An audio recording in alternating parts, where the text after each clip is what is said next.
Hello students, Ram Ram. सारा नया subject है health, physical and yoga education, CBLU और इन यूनिवर्सिटी के लिए मोस्ट इंपॉर्टेंट क्वेश्चंस है। आज हम यूनिट 1 का ये क्वेश्चन करेंगे। What do you understand by health? Write down the AIIMS and objectives of health education at school level. मतलब स्वास्थ्य क्या होता है और इसके एम्स और ऑब्जेक्टिव क्या हैं हेल्थ एजुकेशन के स्कूल लेवल पर। ठीक है, आप अपनी यूनिवर्सिटी के अकॉर्डिंग भाई सिलेबस देख के करना। वैसे हर यूनिवर्सिटी के लिए मोस्ट इम्पोर्टेंट क्वेश्चन है। देखिए, हेल्थ सबसे पहले हमें ये पता होना चाहिए जिस चीज़ के बारे में हम पढ़ेंगे वो होता क्या है। मतलब हेल्थ क्या है, स्वास्थ्य क्या है। वर्ल्ड हेल्थ ऑर्गेनाइजेशन जो है अपनी, उसके अनुसार क्या है, किसी भी बंदे का, देखो हेल्थ मतलब स्वास्थ्य है। किसी बंदे का बस बीमार होना या फिर उसमें कमजोरी आना, मतलब दुर्बलता होना, किसी मतलब कोई ना कोई कमी होना, वो ही हेल्थ नहीं होता। बल्कि स्वास्थ्य का मतलब है आपका पूरा फिजिकली, मेंटली और सोशली, मतलब समाज में आप कैसा व्यवहार कर रहे हो औरों के साथ, मतलब सामाजिक तौर पे आप कैसा महसूस कर रहे हो। तो ये सब ओवरऑल सारी जो चीज़ आ जाती है ना, उसी को क्या कहते हैं, हेल्थ कहते हैं। ठीक है, ये हो गया स्वास्थ्य। फिर है इसके हम करेंगे एम्स। भाई इसके में उद्देश्य क्या है। जो छात्र हैं, जो भी स्टूडेंट है, देखो जो भी स्टूडेंट है उनके स्वास्थ्य के बारे में सूचित निर्णय लेने, मतलब उनकी हेल्थ के बारे में, उनकी HEAL, उनकी हेल्थ के बारे में निर्णय लेने, स्वास्थ्य के, उनकी हेल्थ के बिहेवियर, व्यवहार को क्या है, बढ़ावा देने और समग्र कल्याण, मतलब सबके कल्याण के लिए क्या है, पॉजिटिव और सहायक वातावरण बनाने के लिए आवश्यक ज्ञान, मतलब उनमें नॉलेज देना, स्किल देना और दृष्टिकोण को विकसित करना है। ठीक है, तो इसमें बस यही लिख रखा है, कंफ्यूज मत होना कि इतनी बड़े वो देख के है कि इसके उद्देश्य का मतलब क्या है कि किसी भी स्टूडेंट को है ना हेल्थ के बारे में जागरूक करना है आपको, ताकि उसका क्या हो है, समग्र विकास हो पावे, मतलब सारी ओर से विकास हो पावे, पॉजिटिव वे देना है इसका। ठीक है, अब इसके पॉइंट्स के फॉर्म में आपको क्लियर हो जाएगा। देखो, सबसे पहले है ज्ञान और समझ, मतलब नॉलेज और अंडरस्टैंडिंग। इसमें पॉइंट्स क्या आ जाएंगे, इसमें आ जाएंगे कि भाई नॉलेज देनी है आपको। किस चीज़ की नॉलेज देनी है स्टूडेंट को, स्वास्थ्य एवं स्वच्छता के बारे में जानकारी प्रदान करें। मतलब बच्चों को सिखाया जाए कि भाई जितना वो हाइजीन रहेंगे उतना ही बीमारियों से बच पाएंगे, जितना वो साफ सफाई का ध्यान रखेंगे उनकी रिस्पॉन्सिबिलिटी बनती है। ठीक है ना। तो इसमें बुनियादी स्वास्थ्य अवधारणाएं, व्यक्तिगत स्वच्छता प्रथाएं व संतुलित आहार व नियमित व्यायाम का महत्व शामिल है। ठीक है, कि भाई डेली एक्सरसाइज करो, आपके लिए मतलब अच्छा रहेगा, ये सब आ जाएगा इसमें।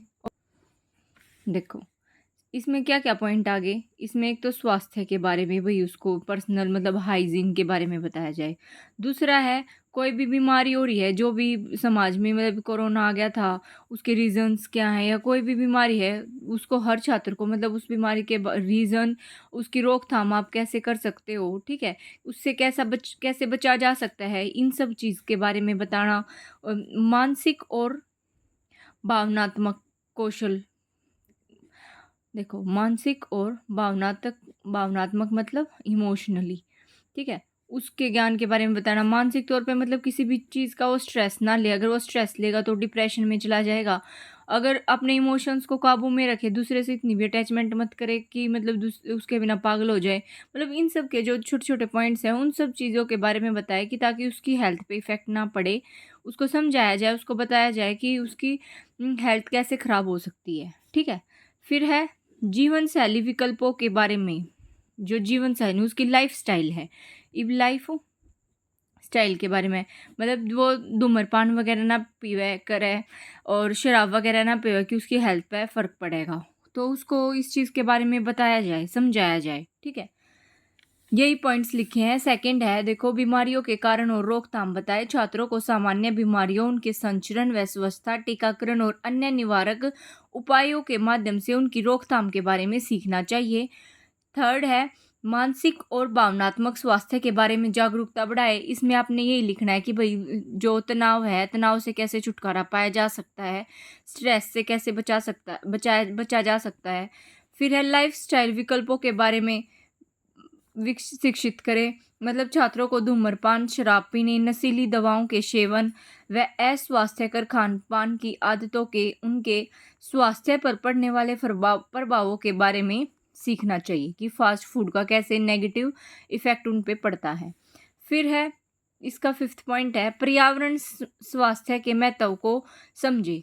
जितना क्लीन उसका एनवायरनमेंट होगा उतना वो अच्छे से सांस ले पाएगा और मतलब हेल्दी रह पाएगा। फिर है स्किल डेवलपमेंट। स्किल्स में कौन कौन सी उसमें स्किल्स विकसित करनी है, देखो अब है, हमने पहले करी थी नॉलेज की, अब है स्किल। देखो स्किल्स में क्या क्या है, सबसे पहले तो डिसीजन ले पाए कि भाई उसको उसकी हेल्थ को कैसे ठीक रखना है, कि अगर उसके साथ गलत हो रहा है तो वो उस चीज़ के बारे में कदम भी उठा पाए, तो डिसीजन की पावर होनी चाहिए उसमें, ठीक है। उसको किसी की ज़रूरत है या फिर मतलब अपनी बात मन मन में रख रहा है कि जिसके कारण उसको स्ट्रेस हो रहा है, तो किसी और के साथ कम्युनिकेट कर पाए, इस चीज़ का भी उसमें स्किल, इस चीज़ की भी उसमें स्किल्स होनी चाहिए। जब वो दूसरों को बताएगा तभी दूसरों को पता चलेगा और तभी उसकी हेल्प हो पाएगी।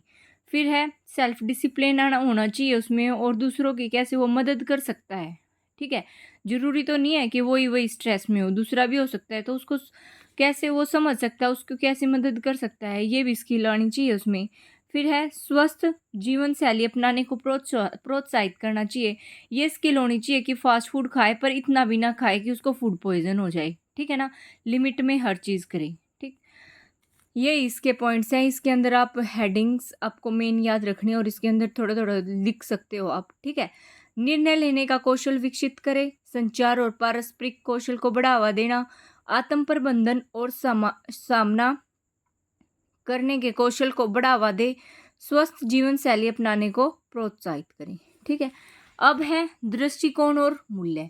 इसमें क्या आ जाएगा कि भाई छात्रों को है ना क्या करना है, स्वास्थ्य के प्रति है ना उसके उसके मतलब हेल्थ कितनी इंपॉर्टेंट है उसके प्रति आपको बस उसके पॉजिटिव दृष्टिकोण विकसित करें। उसका पॉजिटिव व्यू होना चाहिए कि भाई जितना आप हेल्दी रहोगे उतना ही आप ज़्यादा लंबे समय तक जी पाओगे, ठीक है, दूसरों की हेल्प कर पाओगे, ठीक है। उसमें आ जाएगा दूसरों के स्वास्थ्य के प्रति भी आपको ध्यान रखना है, ठीक है, अपने घर वालों की, आपके समाज की, ठीक। ये इसमें पॉइंट्स लिखे हुए हैं। दृष्टिकोण और मूल्य में स्वास्थ्य के प्रति सकारात्मक दृष्टिकोण विकसित करें, व्यक्तिगत और सामुदायिक स्वास्थ्य के प्रति जानकारी की भावना को बढ़ावा दे, दूसरों के स्वास्थ्य के प्रति सहानुभूति और सम्मान को बढ़ावा दे। फिर 4th में आ जाएगा सहायक वातावरण बनाना, मतलब ऐसा इन्वायरमेंट बनाना, सुरक्षित और स्वस्थ स्कूल वातावरण को बढ़ावा देना। स्कूल का इन्वायरमेंट बहुत अच्छा होना चाहिए, साफ सफाई का ध्यान होना चाहिए, जिससे भाई अगर आप इन्वायरमेंट उनको हेल्दी प्रोवाइड करवाओगे तभी उनको भी समझ आएगा कि स्कूल में इतनी साफ़ सफाई है, तो उनका भी फ़र्ज़ है कि उस साफ़ सफाई का वे भी ध्यान रखें। फिर है स्वास्थ्य शिक्षा को पाठ्यक्रम में शामिल करें, उनके सब्जेक्ट्स में भी हेल्थ के बारे में, भाई हेल्थ के क्या नेगेटिव, अगर आप हेल्दी नहीं है तो आपको बीमारी हो जाएंगी बहुत सारी, कैसे आपकी लाइफ आपके लिए इम्पोर्टेंट है, ये सब उनको पढ़ाया जाना चाहिए, उनके सिलेबस में इंक्लूड होना चाहिए। परिवार और समुदाय को शामिल करें, अकेले बच्चों को बस पढ़ा के कुछ नहीं होता, भाई उनके परिवार वालों और समुदाय जो है हमारे, उनको भी इस चीज़ में शामिल करना चाहिए, ठीक है। टाइम टू टाइम कार्यक्रम प्रोग्राम ऐसे इंक्लूड करने चाहिए जिससे आप उनके परिवार और समुदाय को भी साफ सफाई और इन्वायरमेंट, इन सब चीज़ों को, हेल्थ की इम्पोर्टेंस के बारे में बता पाएँ। ये तो थे ऑब्जेक्टिव्स, सॉरी एम्स। अब हम करेंगे इसके objective. Objective of health education में क्या आता है, देखो अब है ऑब्जेक्टिव। ऑब्जेक्टिव करेंगे हम किसके, हेल्थ एजुकेशन के। सबसे पहले तो क्या है, एक्यूरेट और मतलब बिल्कुल ठीक जानकारी, एक्यूरेट एंड रेलिवेंट, जिस भी बीमारी के बारे में आप बताना चाह रहे हो, हेल्थ के बारे में जो भी बता रहे हो, तो वो जानकारी बिल्कुल सही होनी चाहिए, ठीक है ना। प्रूफ होनी चाहिए कि आपके पास ये नहीं कि कुछ हो बका दिए दुनिया की, भाई ऐसे किसी भी बीमारी के बारे में, ठीक है ना। तो एक्यूरेट और रेलिवेंट होनी चाहिए। दृष्टिकोण और विश्वास को प्रभावित करे। इसका मतलब ये है कि जानकारी जो आपने है उसको ऐसे इंटरेस्टिंग वे में प्रस्तुत करना है, ठीक है ना, जो भी हेल्थ एजुकेशन की है, ताकि लोग सुनने के लिए उसको एक्साइटेड हो कि भाई मतलब ऐसा क्या है, ठीक। ऐसे बोरिंग वे में करोगे तो वे कोई सुनेगा भी नहीं, उस पर कोई ध्यान भी नहीं देगा।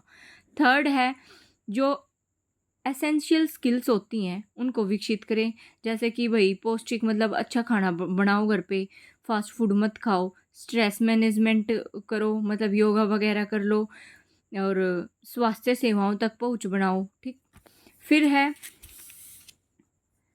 कम्युनिटी एंगेजमेंट, जो उनकी मतलब समुदाय को शामिल करो। ठीक, ताकि वे भी, उनको भी पता लग पाए, वे भी स्वस्थ रह पाए। व्यवहार परिवर्तन को प्रोत्साहित करें। व्यवहार परिवर्तन का मतलब है जो भी नेगेटिविटी है उनको दूर करके बस पॉजिटिविटी पे ध्यान दें। ठीक, अपने इन्वायरमेंट को क्लीन करें, खुद को क्लीन करें, जिससे हम हेल्दी रह पाएँ। यही सारे पॉइंट्स हैं। देखो, पहला है स्टिक और प्रासंगिक जानकारी प्रदान करें, मीन्स कि एक्यूरेट और रेलिवेंट जानकारी। स्वास्थ्य शिक्षा को स्वास्थ्य, रोग और स्वस्थ जीवन के बारे में वैज्ञानिक रूप से ठोस ज्ञान प्रदान करना चाहिए। दृष्टिकोण और विश्वास को प्रभावित करें। जानकारी को आकर्षक तरीके से प्रस्तुत करके स्वास्थ्य शिक्षा स्वस्थ व्यवहार के प्रति सकारात्मक दृष्टिकोण को आकार दे सकती है। एसेंशियल स्किल डेवलपमेंट में होता है, एसेंशियल स्किल डेवलपमेंट होनी चाहिए इसमें।